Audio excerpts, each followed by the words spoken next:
주체 100호 2016년 3월 말 다부작 예술영화 민족과 운명 노동계급편에 출연했던 배우들은 70일 전투를 힘있게 벌이고 있는 천리마 제강연합기업소 강철 직장을 찾았습니다.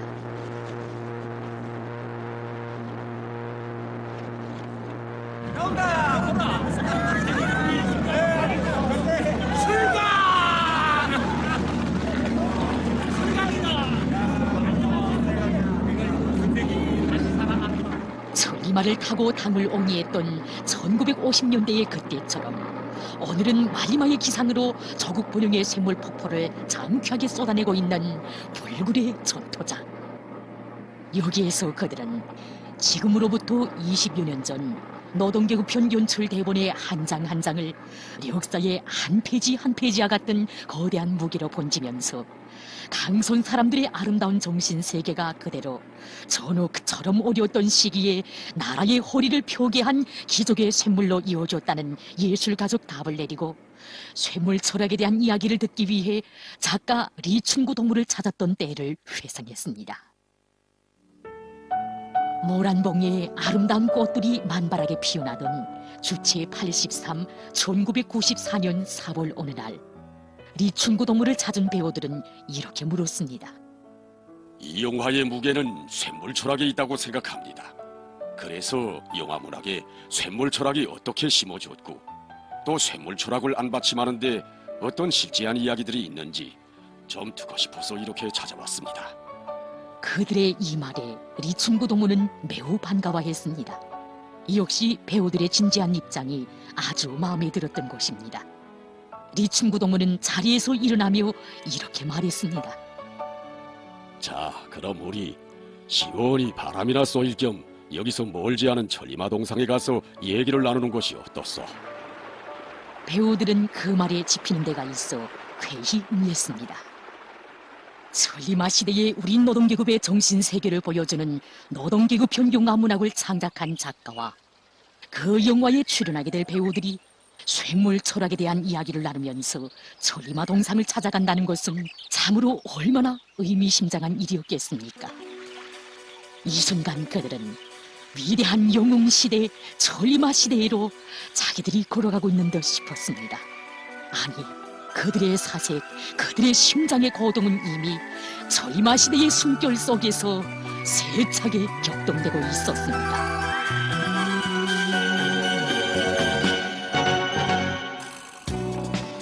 우리나라의 이름난 시인 박호범은 자기의 시 천리마에서 이렇게 격조 높이 외쳤습니다.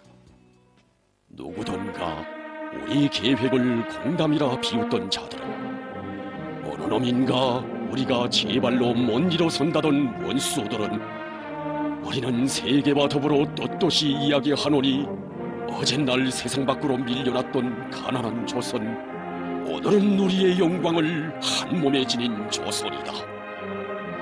혁명의 위대한 영재 김일성 동지께서 이 땅 위에 천리마 시대를 여시어 인민의 가슴에 힘을 주고 지혜를 주고 날개를 주셨거니 이것이 우리 조선의 녹시며 신념이 아니었더냐.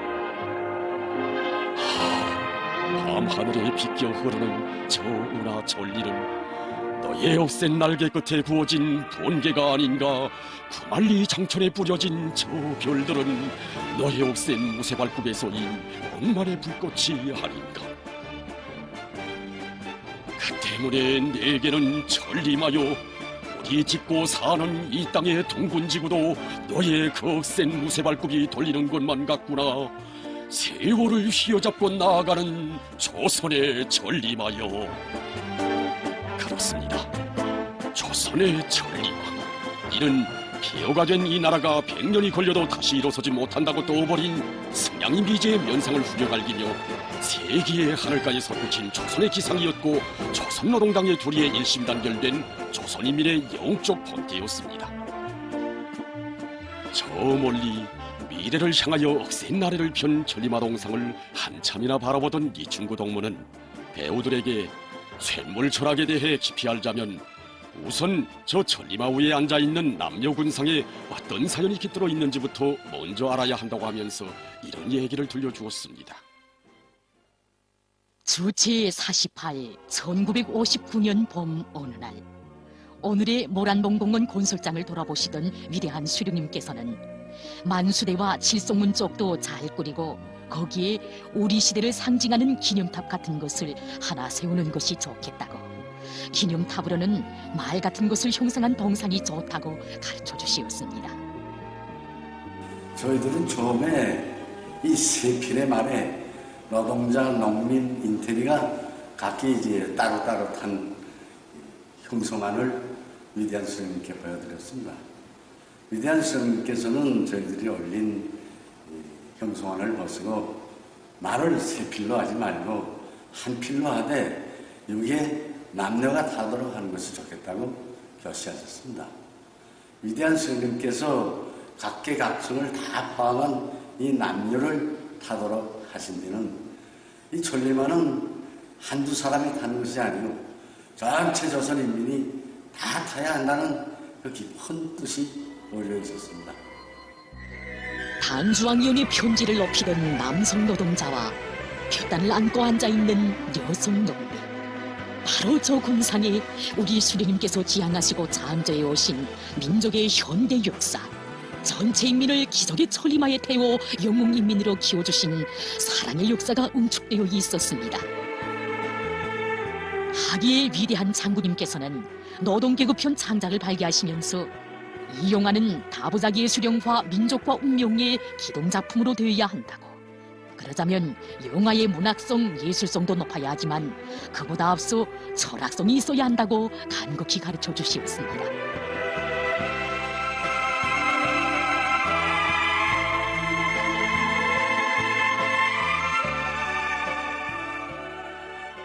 원래 문학예술은 예술적 합폭으로 인간의 운명 문제에 해답을 주는 생활의 철학입니다. 때문에 철학성은 하나의 문학예술 작품이 인간의 운명 문제 해결해서 생활의 교과서가 되는가 마는가 하는 것을 가르는 시금석으로 된다고 볼 수 있습니다. 처음 우리 창작가들은 노동계급편에 어떤 철학성을 부여하겠는가 하는 문제를 놓고 좁지 않은 창작적 진통을 겪었습니다. 이에 대한 복을 받으신 위대한 장군님께서는 저희들을 몸 가까이 불러주시고 철학성이라는 게 다른 게 아니라고, 언제인가 오구의 수령님께서는 온 사회를 혁명화 노동계급화할 때 대한 강령적인 가르침을 주시다가 그 리치는 샘물을 녹이는 것과 같다. 그것이 품이 높은 광석이든 못쓰게든 파철이든 일단 전기로에 들어갔다 나오면 꽃 같은 붉은 샘물이 되는 것과 마찬가지라는 그런 참으로 뜻깊은 교시를 하셨다고 하시면서 작가들이 수령님께서 가르쳐주신 이 샘물 철학을 그대로 쓰면 되지 않겠는가 라는 그 천국 같은 지정한 묘안도 밝혀주셨습니다. 샘물 철학, 이 얼마나 알기 쉽고 뜻이 깊은 명언입니까? 여기에는 광석이나 넋은 파철도 일단 전기로에 들어가면 한 색깔의 붉은 쇳물이 되듯이 복잡한 인생길을 걸어온 사람들도 우리 당이 나라의 맏아들로 키워 내세운 노동계급의 품속에 들어오면 그들과 한 식솔로 된다는 운명의 진리가 있었습니다. 지배인동지, 우리 좌우반원들 중에 나 같은 사람들이 문제라면 속관해더라도 시험료를 바꾸는 거면은 취소해 주십시오. 안 돼! 허동무, 명심합시다. 우리 수령님 믿음 외에 그 누구의 믿음을 또 바라서는 안 된다는 걸. 우리 수령님과 한 핏줄로 이어지는 게 작업반이요. 그 핏줄을 끊는 순간에 우리들의 운명이란 샘물의 찌꺼기처럼 버림받는 인생이 되고 마는 거요. 반장동무, 허동무,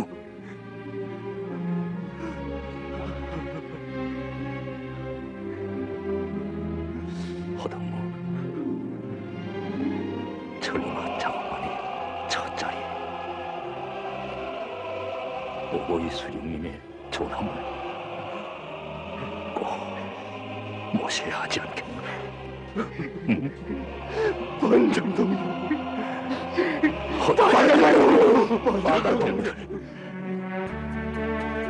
담당 작가들은 그날 저녁 자기들의 취재 수첩을 한 장 한 장 다시 펼쳐보기 시작했습니다. 작가들이 강선에서 만나본 초이마 시대의 주인공들은 고로운 생활 경력이 복잡한 사람들이 적지 않았습니다. 특히 전쟁 직후 족들은 강선 제강소로 간첩들을 들여보내서 귀한 병들은 이미 고제도에서 전향을 했다느니 뭐니하는 소문을 돌리면서 사람들 사이에 불신임을 조성하고 하나로 뭉쳐가는 대우의 전진을 막아보려고 비열하게 책동했습니다. 총 32명. 사실인가? 예, 전 사실 미국 고문이 강함에 못 이겨서 노예 명단 속에 있는 32명이 다 전향문을 썼다는 건가? 예, 다 썼습니다. 그리고 반군과 대한민국에 충실할 것을 혈서로서 맹세까지 했습니다. 하지만 인민에 대한 무한한 사랑과 믿음을 자기의 정치 철학으로 내세우고 있는 우리 당은 걱절 많은 운명의 길을 걸어온 사람들을 더 따뜻이 품어 안아주고 그들과 함께 어깨 곁고 위대한 초리마 시대를 탄생시켜 조국을 전진시켰던 것입니다. 주체 75 1986년 6월 강선의 노동계급은 서해관문 준공식에 참가하시기 위해서 강선을 지나시는 어버이 수령님을 환영하기 위하여 손에 손에 꽃다발을 들고 떨쳐나왔습니다. 그날 어버이 수령님께 진흥원 영웅이 강선 사람들을 대표하여 꽃다발을 드리기 위해서 일꾼들과 함께 제강소 정문 앞에 나와 있었습니다. 그때 우리 일꾼들은 정말 오랜 세월이 흐른 것으로 하여 어버이 수령님께서 이 진흥원 영웅을 못 알아보시면 어쩌랴 하는 이런 걱정을 안고 있었습니다. 그러나 어버이 수령님께서는 이 지배인이 진흥원 영웅을 소개해드리려고 하자 알지 않아 진흥원 동무를 왜 모르겠어 라고 하시며 그를 두 팔로 꼭 껴안아 굳게 포옹해 주셨습니다. 그렇습니다. 그 어떤 세월의 풍상도 혈육의 정은 가르지 못합니다. 그리고 부모는 절대로 자기의 핏줄인 자식만은 아무리 먼 세월 속에 떨어져 있어도 순간도 망각하지 않습니다. 진흥원 영웅, 그에게 있어서 우리 수령님은 자애로운 친어버이시였고 죽어도 잊지 못할 하늘처럼 고마운 운명의 어린이시였습니다.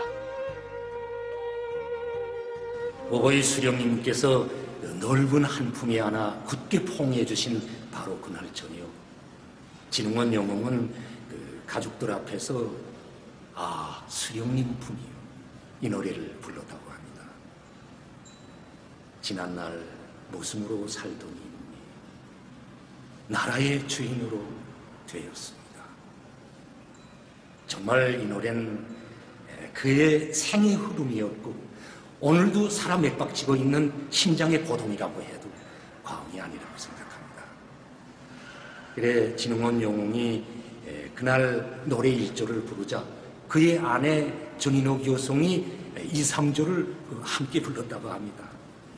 그래 제 오늘 노래는 잘 부르지 못하지만 그들 부부를 위해서 유경의 동무와 함께 노래를 불러보려고 합니다. 어버이 수령이 김일성 대원숭이 영광의 나라로 지내옵니다. 지난날 가진 손에 갔던 이 몸이 오늘은 영웅으로 되었습니다.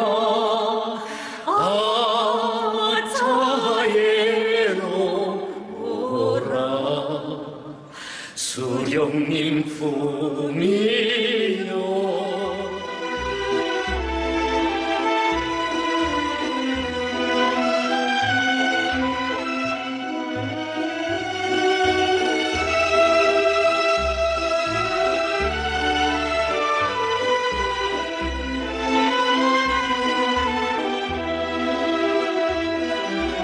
지난날 어둠 속을 헤맨 이 몸이 수령님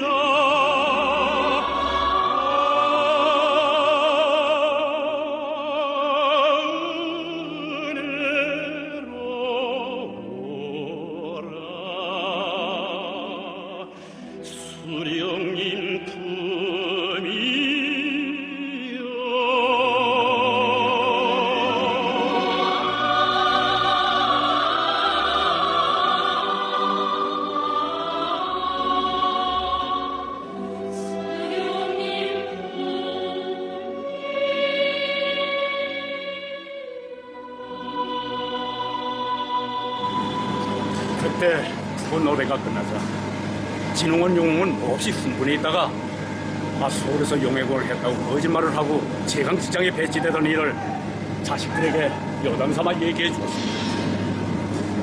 어떻게 하면 미국 놈들에게 포로되었던 그 지역을 자기 피와 땀으로 씻을 것인가를 생각하다가 당시 제강시장 용해 작업반장인 한표동에게 자기는 남조선에서 용해공을 했다고 하면서 작업반이 받아줄 것을 제기했다고 합니다. 그 말을 듣고 몹시 반가워하는 한태호 반장은 그렇소? 그 마침 잘 됐구만. 용해군들 손이 모자라서 쫄쫄 매던 찰나에 그럼 우리 손잡고 한번 일해보려 라고 하면서 서리까지 줘가면서 소개를 했다지 않나요? 그런데 사달은 그 다음 날에 났는데 사연인 즉 한태호 작업반장이 진흥원 동지에게 샘물 시료를 떠오라고 가압을 줬는데 진흥원 동지는 바가지에다 그냥 샘물을 떠다 놨다는 것이 아니겠어요? 원래 샘물 시료를 뜨자면 시료 바가지에 슬라그를 몇 번 발라가지고 샘물을 떠야지. 그렇지 않으면 샘물 온도가 너무 높아서 이 시료 바가지가 구멍이 뚫 것입니다.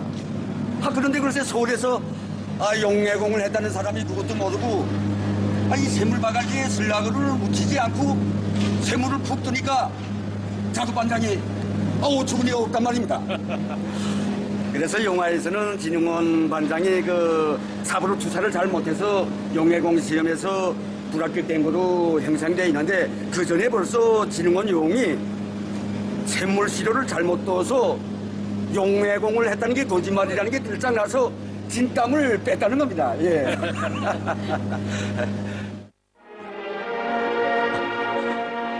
럭상 동지, 노점 동지, 용서하십시오.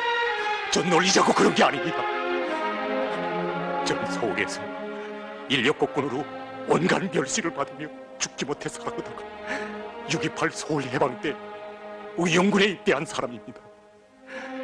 그러나 나라 앞에 본의 아니게 죄를 짓고 보니 저의 양심은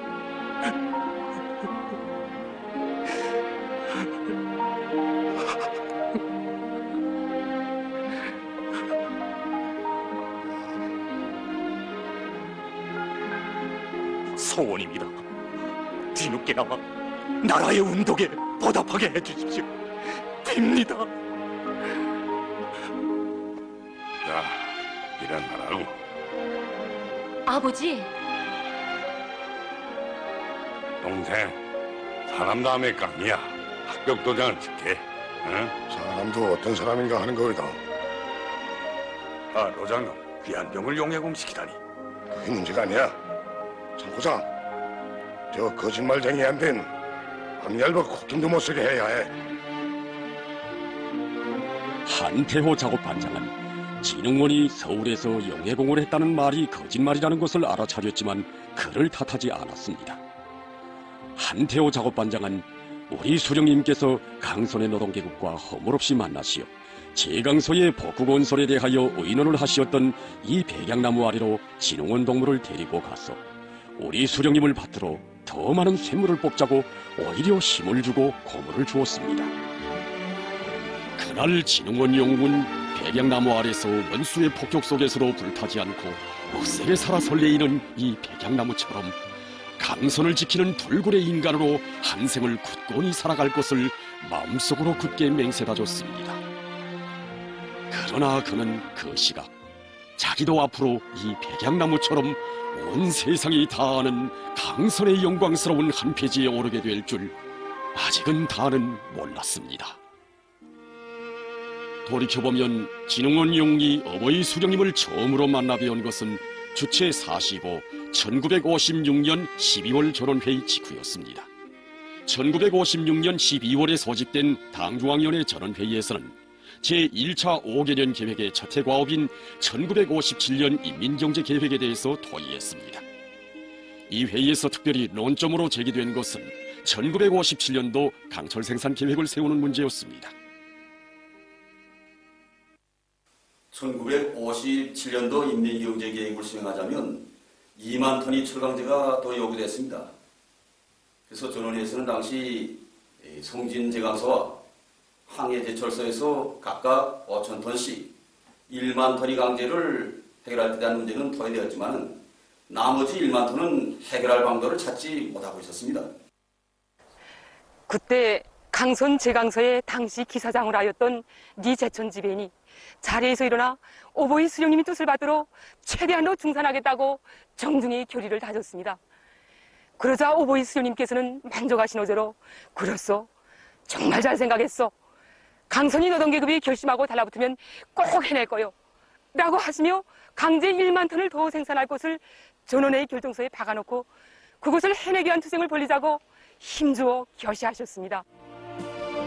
위대한 수령님께서는 회의가 끝난 다음 몸소 나라의 긴장한 강제 문제를 푸시기 위하여 주체 45, 1956년 12월 28일 강선제강소로 나가시었습니다. 그날 위대한 수령님께서는 강선제강소 일꾼들, 용예공들과 역사적인 담화를 하시었습니다.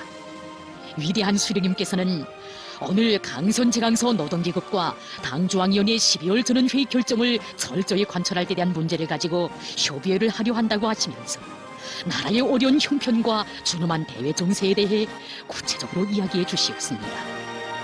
당시 미제를 우두머리로 하는 제국주의자들은 반공화국 책동을 미친 듯이 벌리고 있었으며 이에 발맞추어 리승만 매국 도당은 북진나발을 요란스럽게 불어대고 있었습니다.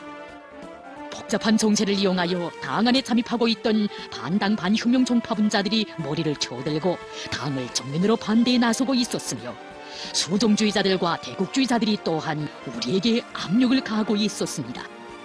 여기에다 보수주의자들과 사대주의자들은 뒷걸음질을 하면서 경제발전 속도를 늦추려고 하고 있었습니다. 위대한 수령님께서는 나라의 이런 대내외적인 형편과 정세를 일일이 알려주시면서 우리 당은 혁명의 주력 부대인 노동계급을 믿고 있으며 동무들에게 기대를 걸고 있다고 하시면서 다음과 같은 내용의 교시를 하시었습니다. 우리는 모든 난관을 이겨내고 사회주의 건설에서 일대 악량을 일으켜야 합니다.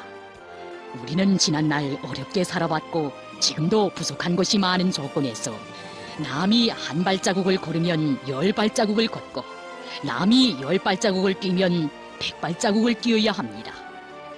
당중앙위원회 12월 전원회의에서는 강선의 노동계급에게 다음 해에 강제를 계획보다 1만 톤 더 생산할 것을 호소하였습니다.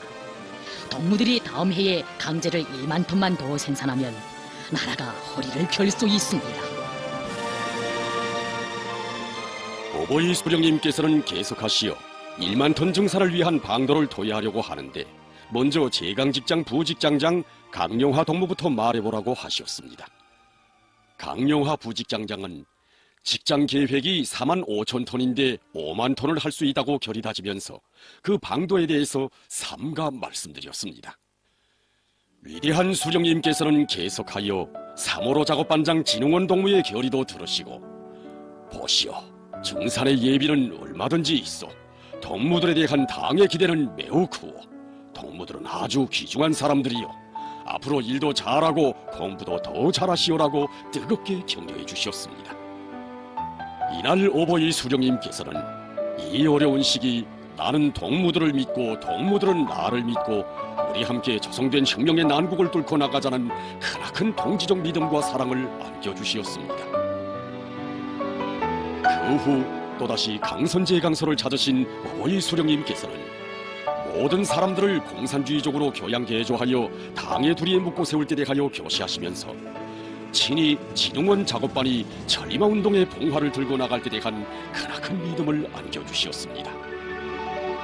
천리마, 그것은 어찌 보면 기적과 비약의 준마이기 전에 한시바삐 이 땅 위에 인민의 낙오를 일도 세우시려는 우리 수령님의 아름다운 희망과 리상의 준마였고, 우리 인민을 창조의 영웅으로 빛내어 주시려는 그의 강철의 신념과 의지의 영광이었습니다. 이런 전리마의 첫 주인으로 불러주신 오보이 수령님의 하늘같은 믿음에 진흥원 작업반원들은 무한한 행복감과 환희에 휩싸여 모두가 모세같은 어깨를 흔들며 뜨거운 눈물을 흘렸습니다. 두 눈에서 고여 올랐다가는 구릿빛 얼굴을 타고 소리 없이 흘러내리는 그들의 눈물에는 샘물의 붉은 화강이 진하게 오려 있었습니다. 샘물의 빛깔이 어린 그 눈물은 이글거리는 영광로의 화염으로 하여 땅 위에 떨어질 사이 없이 가슴 위에서 증발하곤 했습니다. 그러나 증발된 그 눈물은 저 하늘에 떠올라 전리마가 되었습니다. 다름 아닌 그 눈물이 가장 고귀한 인생의 영광을 안겨주신 우리 수령님께 드리는 다함없는 감사의 성가였고, 생의 흐름이 그대로 샘물의 흐름이 되어서라도 오보이 수령님을 결사옹이 할 신념과 의지의 억센 용암이었기 때문이었습니다. 작가 동지들이 천리마제강연합기업소에서 한창 취재를 하던 어느 날에 진흥원 영웅의 아들이 가져다준 한 권의 낡은 책을 보고 환성을 올렸다는 이야기가 지금도 귀에 생생합니다. 예, 옳습니다. 바로 그 책엔 그 천리마 시대 강선의 그 역사적인 회의 내용들이 기록되어 있는데, 천리마를 타고 다닐 때 대한 오보이 수령님의 믿음의 호소를 높이 받들고 강선의 진흥원 작업반이 천리마 작업반 골기 모임을 열고 엄숙히 채택하였던 그날의 결의문이 있었습니다. 그때 작가 동지들은 우리들에게 그 결의문을 보여주면서 배우들이 결의문 내용을 다 암송할 필요가 있겠다고 말했습니다. 예. 그 결의문 내용이 참 심금을 울렸다는데 우리 여기서 다 같이 한번 낭독해 보는 것이 어떻습니까? 네, 좋습니다. 우리들은 공산주의자답게 일하며 생활하기 위하여 천리마 작업반 운동을 발견한 것을 결의하였다. 우리들은 천리마 작업반 운동의 선두에 서서 다음과 같은 문제들을 성과 있게 실천할 것을 결의한다. 1.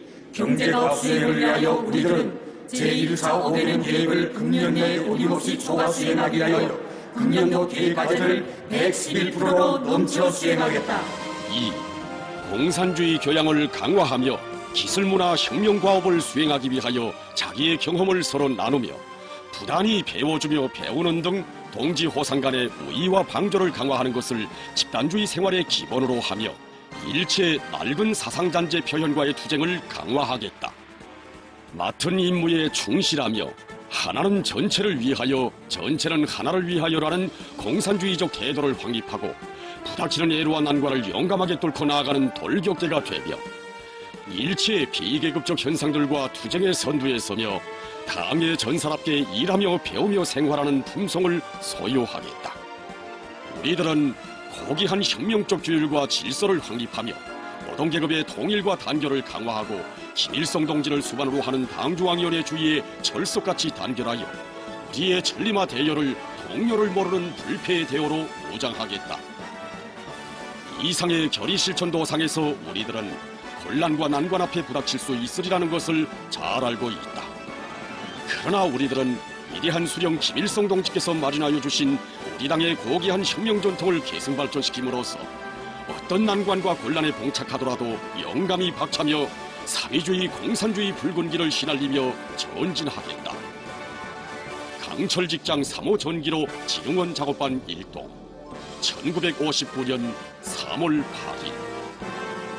이 결의문에는 그대로 자기들의 고마운 스승이시고 자유로운 오보이이신 위대한 수령님 식대로 조국과 인민, 집단과 동지를 사랑하며 수령님 식대로 백절불굴의 의지와 영감한 공격적인 신으로 혁명의 붉은 길을 끝까지 휘날려가려는 강선의 신념이 력력히 오겨 있습니다.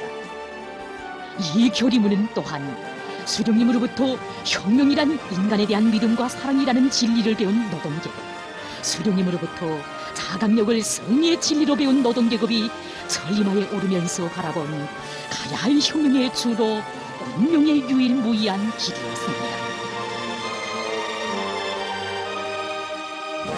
참 처음으로 쇳물철학으로 다시 보는 강선의 역사는 창작가들의 마음으로 하여금 점점 쇳물처럼 뜨겁게 끓게 했습니다. 창작가들은 강선에 내려갔을 당시 진흥원의 아내 전인옥 여성을 비롯한 그의 가족들에게서 들은 가슴 뜨거운 몇 가지 이야기들을 다시 되새겨보았습니다. 1968년 9월 9일 혁명의 수도 평양에서는 오보이 수령님을 높이 모시고 공화국 창건 20주년 경축연회가 진행되었습니다. 이 연회장에서 진흥원 영웅은 오보이 수령님께 조선노동계급을 대표해서 축비를 삼가 올리는 정말 무한한 영광을 지니게 되었습니다. 다음날 아침 작업반원들이 그를 에워싸고 한마디씩 했습니다. 한 용예공이 이렇게 말했습니다. 야, 우리 진흥원 형님이 조선노동계급을 대표해서 수령님께 축배자를 다 올리다니 이게 정말 꿈이요 생시요. 또 다른 용예공이 말을 이었습니다. 전인옥 누님이 사람 하나만은 잘 봤수다. 귀한 병이여 뭐여 하면서 어머니가 반대하는 걸 기를 쓰고 반장동지에게 시집을 가더니 낙을 봤수다. 하하하하하. 여기에 진흥원 영웅의 아내 전인옥 여성이 응대했습니다. 아니 저야 니제천 지배인 동지랑 강영아 직장장 동지들이 남녘에서 우리를 믿고 들어온 사람인데 누구든 사랑해주고 책임져 줘야 하지 않는가. 내가 처녀라면 난 무조건 우리를 믿고 들어온 그런 사람을 사랑했을 거야. 왜냐하면 조국 통일을 위한 사랑이 제일 아름답기 때문이지. 하고 첫 보증을 해주고 신심을 주니까 결단을 내린 거지요. 처음엔 얼마나 망설였게요. 이번엔 의영군 출신의 용예공이 또 통쾌한 심정을 토로했습니다. 간첩놈의 새끼가 진흥원 작업반은 출신 성분이 어지럽기 때문에 저 천리마 작업반이 될 수 없다고 악을 쓰던 게 엊그제 일 같은데, 하! 그놈이 죽지 않고 살아있더라면 아마 이 축배자를 보고 기절해서 너부러졌을 거야. 하고 축배자를 높이 죽여들었습니다. 여기에 와 하고 쇳물이 쏟아지듯 뜨거운 웃음 폭포가 쏟아졌습니다. 정말 크나큰 행복의 순간이었습니다. 강선의 노을이 왜 그리도 붉고 또 붉게 시대의 하늘을 뒤덮었겠습니까? 그것은 어린 노동계급에게 주신 어버이 수령님의 믿음과 사랑이 저 하늘에 닿고 하늘도 머리를 숙일 위대한 지화력과 폭력으로 영적인 노동계급을 탄생시켜주신 그 업적이 시대를 격동시켰기 때문이었습니다.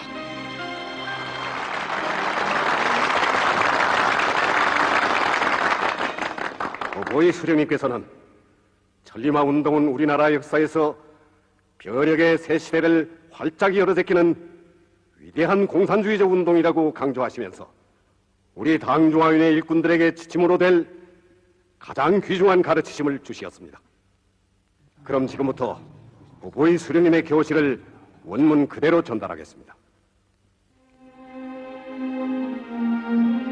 나는 그 사이 천리마 운동의 역사적 진군길에 오른 강선 노동계급의 소식을 상세히 보고받고 이 운동이야말로 우리 인민의 지향과 염원을 가장 제때에 반영한 위대한 운동이라는 것을 재삼 확인했습니다. 내가 왜 동무들이 추천하는 강준 작업반에 선뜻 동의를 주지 못하고 제3토의에 붙였는가? 강선 제강소 1강철 직장장 강태관 동무는 나에게 보낸 편지에서 당적 양심을 가지고 말할 때 진흥산 작업반이 응당 우리나라의 첫 천리마 작업반이 되어야 한다고 했습니다. 우리가 알아본 데에 의하면 진흥산 작업반이야말로 하나는 전체를 위하여 전체는 하나를 위하여 일하고 생활하고 있는 세형의 작업반입니다. 때문에 제강소 일꾼들은 이런 작업반을 내세워주고 그 작업반을 불꽃으로 해서 온 나라에 천리마 작업반 운동의 불길을 지펴 올려야 합니다. 그런데 일부 동무들은 그 훌륭한 불꽃을 보고 있으면서도 전진 과정에 있을 수 있는 부분적인 현상들을 이미 당에서 백지화한 과거와 인위적으로 연결시키면서 원칙과 공정성이 없이 주관적으로 천리마 작업반을 추천하고 있습니다.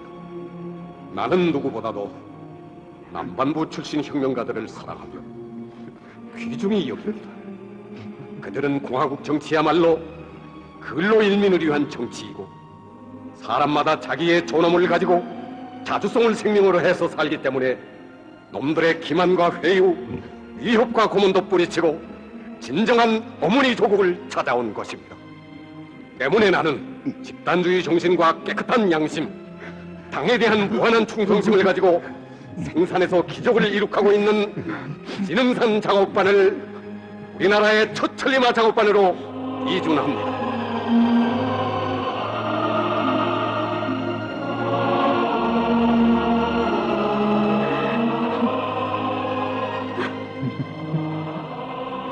어머니 수령님.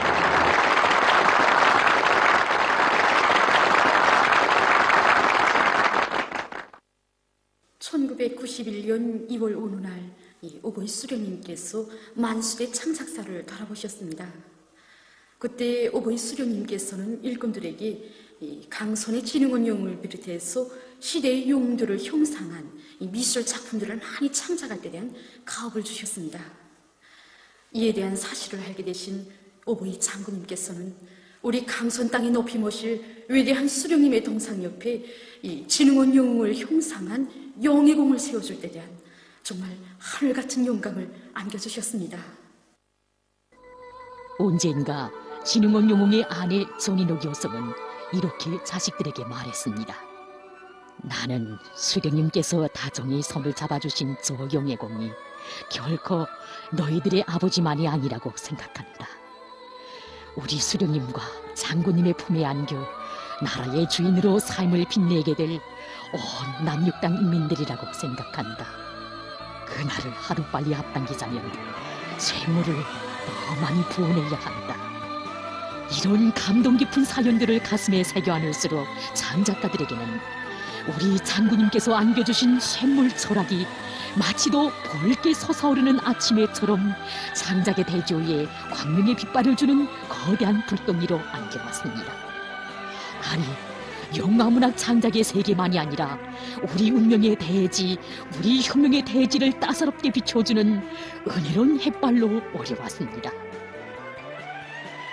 마침내 그들은 심장에 붓을 들어 노동계급편의 영화문학을 줄기차게 써나갔습니다. 그러나 그것은 하나의 예술 작품이 아니었습니다. 노동계급편은 명실공히 위대한 천리마 시대를 열어놓으시어 우리 인민을 영웅인민으로 키우신 오보이 수령님의 불멸의 역사의 산화폭이고 그 위대한 시대에 관통된 일심단결의 정신을 영원히 이어나가시는 우리 장군님의 신념과 의지의 불길이기도 했습니다.